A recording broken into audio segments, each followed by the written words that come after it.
Hi, everyone. Welcome to PeopleMetrics Live. So today we are discussing the three-step plan to update your 2022 customer experience strategy. So the reason we wanted to hold this is that, of course, we are coming to the end of the year now. And what we find in this customer experience space is that there's a common mistake that people will make to just keep things going as they are and not really take a lens of what do we need to do, what changes do we need to make. Now, this doesn't really happen. That is really unique to customer experience. Generally, in any other department, whether it's I have a customer success team or I have an operations team or I have a sales team, they all will end the year with some sort of strategy session to say what were our goals, how do we align to those, and then what's our plan for the future. A lot of CX operators don't start the new year with that strategy in a way that's expected and completed by other departments. Partly because there's a few reasons behind that, but it can often be either CX doesn't have a clear owner, so there's not one person who says we're going to define our strategy, or it could be that the CX is viewed as more of a taking problems as they come kind of role, that when we get negative feedback, we fix that feedback, and that's really all we need to do. It's not a strategic kind of initiative, but it is very important to take that. And maybe Courtney, do you have any thoughts on kind of why this is so important and what's at stake?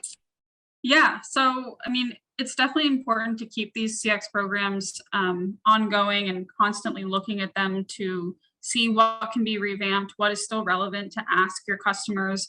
And that's just because you don't want your program to kind of get stagnant or stale. And in that, we're talking about the value that's getting delivered to you and your company, but then also what you're asking to your customers. So if you're asking the same things over and over again, it can become a lot of like survey fatigue. And again, it can kind of become stagnant for the customer. So you just want to make sure that you're looking at it on a regular basis. Doesn't have to be, daily, monthly, anything like that, but some sort of regular basis so that you can have an idea of, okay, this is where we stand. This is what's happened in the past, and this is how we want to move forward, so that you guys can continue to get the value out of your program. And that's a great point, especially as you mentioned there, Courtney, that the customer experience program that you have is one of the more customer-facing components of the strategy. You are reaching out to them, you're asking them to complete survey feedback. These are emails that you're sending or texts that you're sending.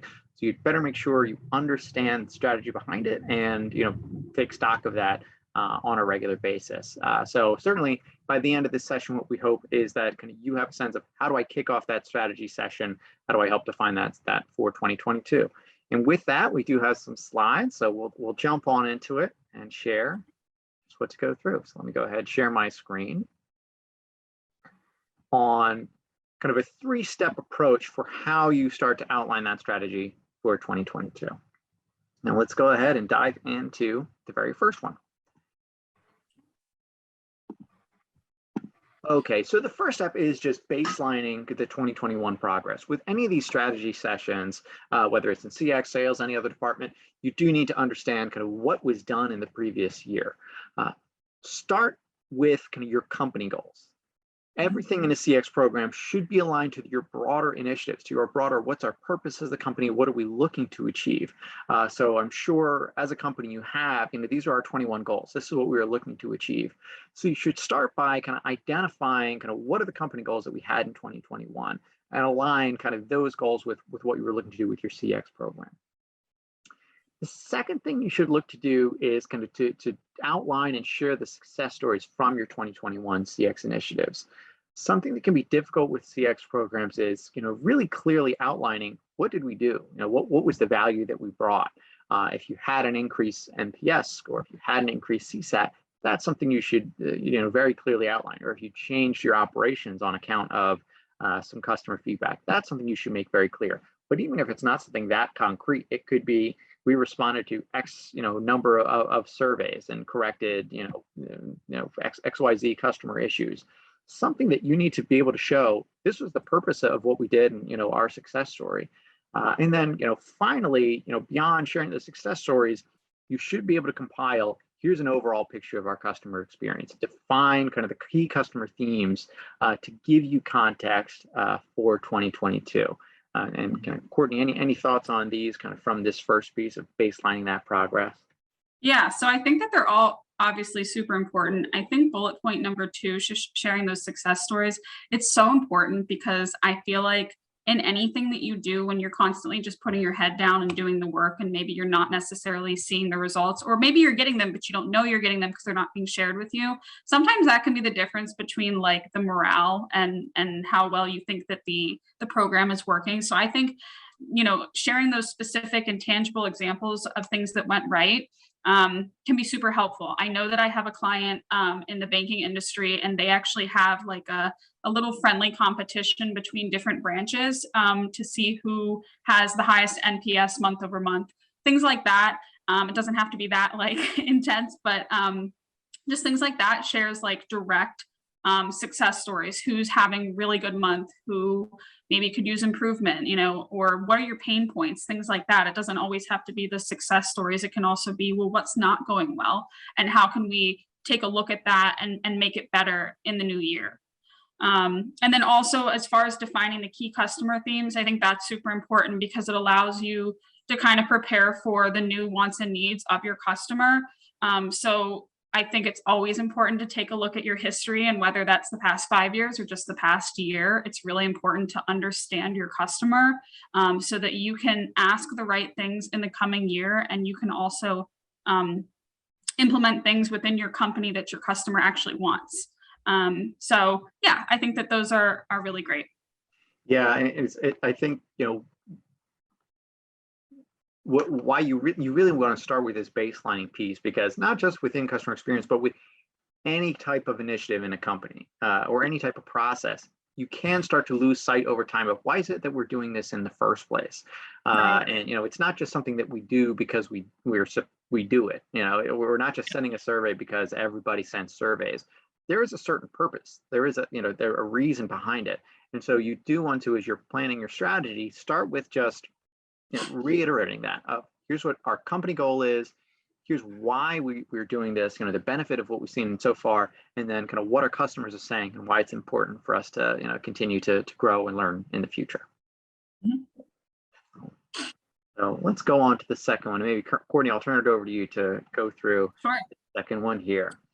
Yeah, so second one here is setting clear customer experience goals. So again, that's going to be setting those targets based on the 2021 customer feedback. So the previous year, taking a look at what information did they give you? And in that, what do you want to reach in the new year?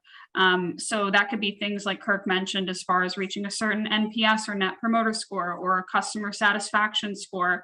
It could be things like, there was a low amount of problem incidences recorded in the surveys, or, if you guys have a system where you're closing the loop and you're talking to people who had maybe an issue with your company, the number of closed cases or resolved cases that you've had, things like that. There's all different types of goals that you guys can have within your company.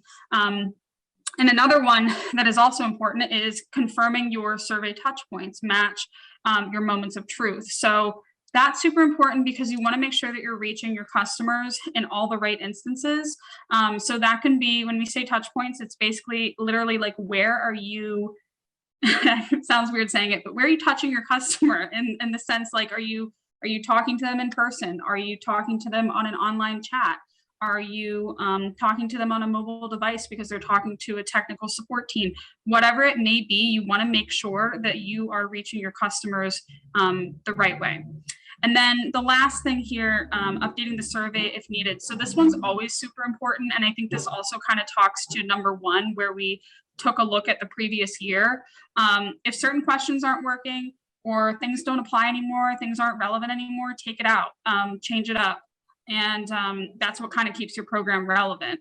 So I know I had a client in the plasma donation realm, and we did an entire customer experience refresh. They had like 3 different surveys, and we kind of just went through it and we're like, okay, like we've had these in for a year. What are you guys still working on? What do you guys want to reach in the new year? Are these even relevant for you? I know that certain systems had been updated because of COVID. So certain questions had to be updated altogether because they just didn't apply anymore. So things like that, I think, are very important. I don't know if Kirk, if you have anything you want to add. Yeah, absolutely. And I like what you mentioned there. Certainly things change over COVID, but things are never stagnant. As far as the way your customers interact with you are constantly changing, as far as if you have any website changes, if you have any changes to your support team, or if you have any changes to your locations or your product offering, things are Right. constantly changing. So you can't just assume, we set this survey program up. These are the touch points that were important then, therefore they're probably still important now. That might not be the case. Customer habits are changing, your product offering is changing. You need to make sure that your survey program is aligned with that. And this is, of course, this start of a new year is a great time to make sure that you are keeping with that alignment. And that just goes, as exactly as you were just saying, with the survey questions themselves. The customer experience, your survey program, your CX program is part of the broader customer experience that you provide. It's not something that's separate and apart. So if you're asking customer questions about something that no longer exists or it's no longer relevant, that's just a bad customer experience, because that's confusing as far as, why are you asking me about this thing that I thought you no longer offered, or I thought is outdated. So absolutely, for those, as far as where are we reaching customers and what are we asking them after these touch points, that's really critical. And then, of course, at the top, setting those customer experience targets, where I think one thing I would note there, exactly that, as you said, those targets don't necessarily need to be a certain score, what have you. It can be, these are the actions we're looking to take. And I do generally recommend that you get away from just broad-based industry benchmarks. Take stock of where you are, take stock of where you're looking to go, and that should be, how you're setting those targets. Yeah. And the one thing you mentioned, Kirk, that I think is so important is that the survey itself is a touch point, because it's a part, you're interacting with the customer again. So I think it's super, like, people tend to think that it's not necessarily part of the customer experience because maybe you're not like physically in person asking them these questions, but it is part of the customer experience because you're interacting with them. So just like you said, it's super important to keep things updated and not get any survey fatigue, and not irritate the customer, things like that. Mm-hmm. Yeah, and I think looking at these, it certainly makes it's most relevant if you have an existing program in place. It's easier to set those targets if you have a program and understand your touch points and update the survey if you have a program in place. But all of this still applies. If you aren't surveying your customers today, this is all still the framework you would want to use. So you do want to start with that general baselining, and even take it back one to this, defining the key customer themes. Even if you don't have a feedback program in place, chances are you're hearing something from your customers. And so you do want to just baseline understand that, and then move on to setting goals, based on kind of those based on what you've identified from that baseline. Yep. All right. Okay, well, let's move on to the last piece of kind of defining that CX strategy, which is, dramatic pause, finding the accountability. Now, this is another one that within CX programs is where things can get hazy, and then where it can be, you fail to get the real value out of it that you should. Defining accountability is essential. One, kind of map this feedback to specific individuals, especially if you're adding new touch points or you're adding new questions. Everything should go to someone. You shouldn't be collecting feedback that you don't have an idea at the end of it of what happens with this. Who does this go to? So map this feedback to individuals with kind of the reporting that you build, whether that's online reporting or offline reporting, as well as alerts that go to folks to notify them of negative feedback.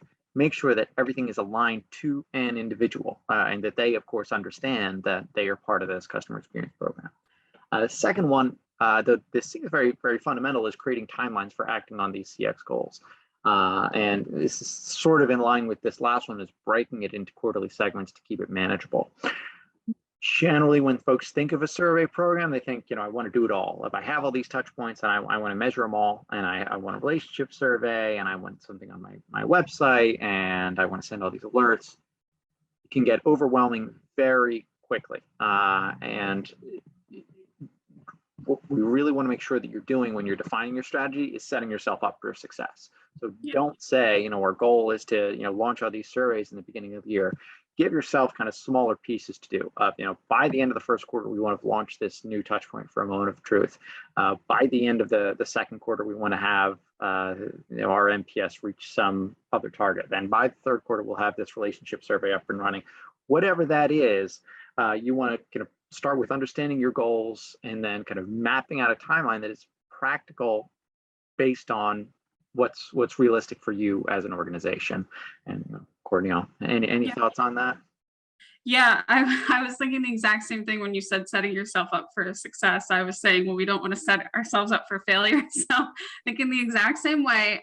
But yeah, totally. You want to make sure that these timelines are feasible and attainable by your employees, because you just don't want to set it up for failure. And for instance, I had a banking company that actually went through some sort of core conversion where they changed their software, and they purposely did not account for NPS during that time period in their yearly goals, because they knew that it was going to drive it down. So just things like that, like being super aware of your works environment and things like that, and knowing when to keep things accountable and when to let it slide. Things like that I think are super important. And then also, as far as breaking it into the quarterly segments, I like what you said about kind of doing it in bite-sized chunks as far as having these different goals. And I think that that's also super important, because you can have a yearly goal or a 5-year goal or whatever it might be, but having those smaller goals along the way will really keep the momentum going and keep you striving towards those maybe more long-term goals, if that makes sense. Yeah, and especially because the buy-in is so essential. Like what you mentioned about, keep in mind the context of your organization, because if you're trying to roll out these large customer experience initiatives in the middle of other larger IT initiatives or other large, product launch initiatives, that can be too much for you as an individual to do, but also hard to get other people to buy in and actually participate in this process if they're thinking, but there's other things. I've got other important tasks that I need to work on. So the idea of keeping it manageable and keeping it clear of, here are the expectations, here's the benefit of it, here's how it aligns to the company goals, and here's when we're looking to do it, makes it very clear and makes it very easy to get that buy-in, which is the most important thing, since customer experience work is all about building a customer-centric culture internally. Mm-hmm. You can't do that if you are being a burden to other folks within the organization. Right. Absolutely. Okay. All right. And with that, those are really the key pieces. As you are looking to build out a strategy session, generally this is best done as a sort of meeting to kick off the year, a presentation at the beginning of the year, where you are laying this out. It's what was done, what's our goal for the future, and what's the timeline that we're looking to do it. And this framework is how we've seen success and the best way to do it. And with that, we do have some questions here from the audience. So jump down here, these questions we got. So first is, who should I involve in the strategy planning? And that's a great question. And any thoughts on that one, Courtney? Yeah, so I mean, obviously it's important to have buy-in and everything from your CX team, but you really want it to be cross-functional, just because you want people from different teams to really be benefiting from the program. And like you said, you want that buy-in. So to me, I mean, you obviously need to have a core customer experience team that's involved in the process, but you do want to involve people from other teams to ensure that they're getting the value out of it as well. Yeah, so some common setups you might see, if you are in a dedicated CX department, customer experience department, then of course you would involve your customer experience team. It might also, a common setup is that it's kind of based in the marketing department, in which case, of course, you'll have the marketing department there. These customer experience survey programs tend to touch on, if you have any kind of retail or location based, you want those regions to be there, those owners. If you have a website, you want those that you're collecting website feedback or online mobile feedback, you want the digital folks there. You definitely want to include some involvement from your IT team as a part of the strategy session. Certainly, if you are changing any kind of survey touch points or having any survey updates that would impact what you need from a data perspective, and just broadly these are corporate initiatives, so you want some sort of C-suite involvement as far as, you know, detailing kind of what your goals are and presenting more broadly, here's our customer experience plan for the year. So yeah, and also sorry, Kurt, don't mean to cut you off. By all means. And when we say like being involved in the CX planning, you know, we don't necessarily mean that there needs to be 20 different people on the call every week or anything like that. It's kind of just coming together and having those initial meetings, like we said, talking about the goals and the strategic planning and really what you want to get out of the program, just so that everybody's in the same mindset. You know, I'm sure as the program starts to get more detailed and gets to be farther along, there'll be less and less people working on it. But, you know, in the very beginning, it definitely is important to kind of get opinions all across the board for people that could potentially benefit from the program. Definitely. All right, hope that answers the question for you. And we do have one other one here of how often should we do a strategy check-in like this? So, I mean, I think it definitely depends on the program that you have, how many you have. And it also kind of depends on your company initiatives as well. So, you know, just because we say first, I'll start off and say that I think yearly is always just a good benchmark as far as like, let's take a look at everything, make sure it's still working for us. Even semi-annually, it depends on how willing you guys are to take a look at the program again. But, you know, I think it definitely depends on the program, like how many surveys you've got going, what things, how often are things changing within your organization? And I have one more point, but I just forgot it. Do you have any others, Kurt? Yeah, while you're thinking on that, I will say, yes, I think annually is a good time to do a process like this, simply because it helps to have, you know, a guidepost, something you're moving towards that's consistent throughout the year. That doesn't mean you shouldn't check in kind of regularly.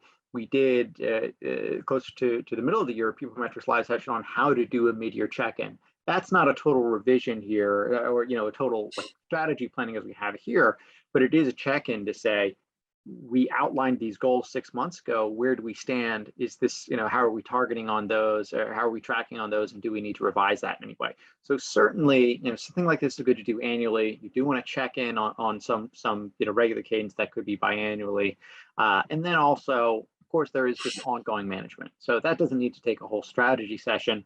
But if you know, things pop up in the middle of the year, such as a core conversion, such as we've added a new service offering, you don't need to wait until the end of the year to set up a new touch point or to change the survey question if something happens on the fly.